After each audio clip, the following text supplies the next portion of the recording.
The recent Xbox Developer Direct was absolutely insane with the shadow drop of Ninja Gaiden 2 Black, which I have a review of on this channel if you're interested, but there was also the big reveal of Ninja Gaiden 4, which is coming this fall. In other words, holy cow, Ninja Gaiden is finally back.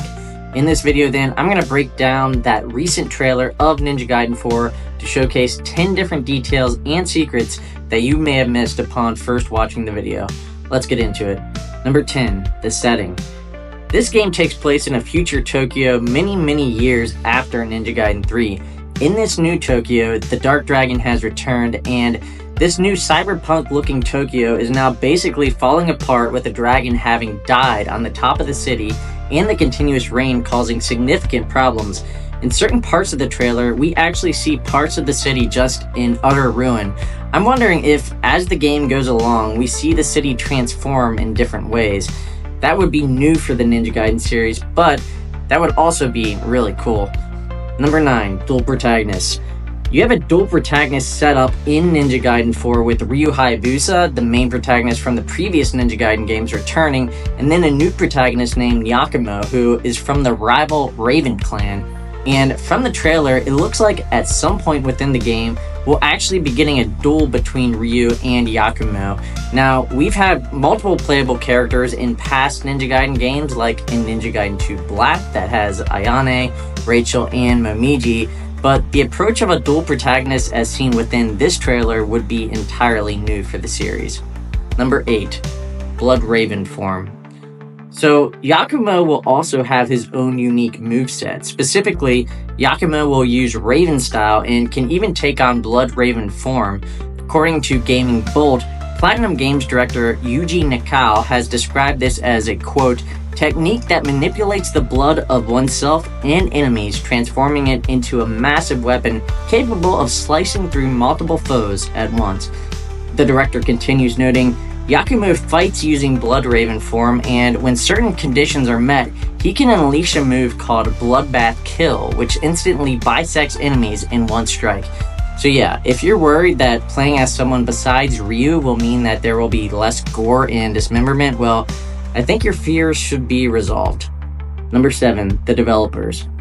People may not care too much about this, but this game is being developed by an interesting team that includes Team Ninja, Platinum Games, and Xbox Game Studios.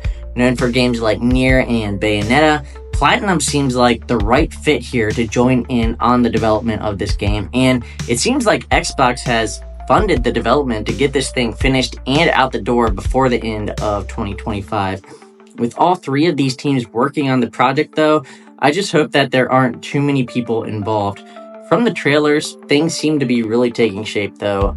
Number 6, Yakumo's motorcycle. One other interesting detail is that you have a motorcycle in this game. However, where you're actually riding is a bit ambiguous.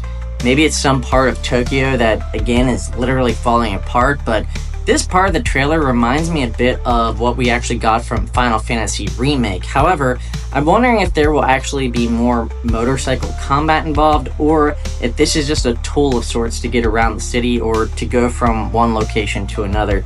It does look cool though, so I'm totally down for it at this point. Number 5, new gameplay mechanics. There are new gameplay components here like rail grinding, reminiscent of something like we've seen from Ratchet & Clank or even smaller games like Bomb Rush Cyberpunk.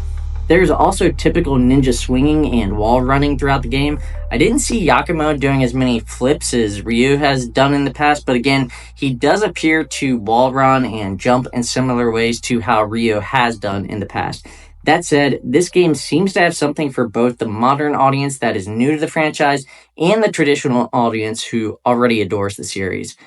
Number 4, finishing moves. There are finishing moves that have an animated style that pop up when finishing off an enemy, so I'm not sure if this was just part of the aesthetic of the trailer or if this was an actual part of the game itself, but by the amount of times that we saw these finishing animations appear, I would wager to say that this is a big part of the game. In fact, from what I'm piecing together, I believe that this is actually Yakumo's Blood Raven form that we're seeing here. At first, I was honestly not a huge fan of what I saw from this new aesthetic because it felt like they were trying to bring in elements of other games here that just don't necessarily fit that well with the Ninja Gaiden series. It does look cool though. I just hope that it doesn't do that like every single time that I cut someone in half. Number 3, epic boss battles return. Epic boss battles also return in Ninja Gaiden 4. We got to see a few of those in the trailer itself with a traditional ninja-styled enemy and another that was even more grotesque. The battle seemed a bit more rigid than what I just experienced in playing Ninja Gaiden 2 Black over the past week or so we'll see how in-depth boss fights end up being. Needless to say though, big boss battles have been a staple of the Ninja Gaiden franchise, and I think we have a lot to look forward to with the bosses in Ninja Gaiden 4 as the trailers demonstrate. Number 2, challenging gameplay. This game will be challenging but fair. So, they mentioned multiple times in the trailer that Ninja Gaiden is a series that has always been known to be very difficult. However, unlike some Souls games nowadays that want you to die over and over again as part of the learning process to beat a specific boss, Ninja Gaiden is also a game that has been described as fair.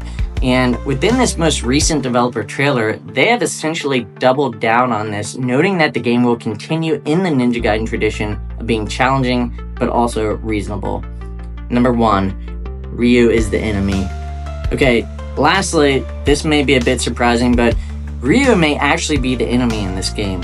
At the end of the trailer for Ninja Gaiden 4, Yakumo states that he will, quote, complete his mission as he lunges towards Ryu, basically hoping to destroy him, it looks like.